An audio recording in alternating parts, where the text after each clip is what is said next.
शुरू अल्लाह के नाम से जो बड़ा मेहरबान निहायत रहम करने वाला है। रसूल अल्लाह सल्लल्लाहु अलैहि वसल्लम ने फरमाया, जहन्नम से सबसे आखिर में निकलने वाले आदमी को मैं जानता हूँ। वो ऐसा आदमी होगा जो सिरीन के बल चलते हुए निकलेगा और अर्ज करेगा, ए मेरे रब। लोग जन्नत की तमाम जगह ले चुके होंगे। आपने फरमाया, इससे कहा जाएगा, चलो जन्नत में दाखिल हो जाओ। आपने फरमाया, वो दाखिल होने के लिए जाएगा, जन्नत को इस हाल में पाएगा कि लोग तमाम जगह ले चुके हैं। वो वापस आकर अर्ज करेगा, ए मेरे रब। लोग तमाम जगह ले चुके हैं। आपने फरमाया, इससे कहा जाएगा, क्या वो दिन याद है जिनमें दुनिया के अंदर थे? वो कहेगा, हाँ। इससे कहा जाएगा, आरज़ू करो।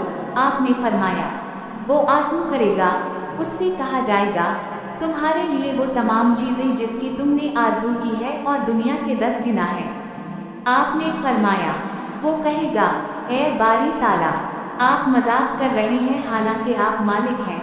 इब्न मसूद कहते हैं, मैंने रसूल अल्लाह सल्लल्लाहु अलैहि वसल्लम को हंसते देखा, हत्ता कि आपके अंदरूनी के दांत नजर आने लगे।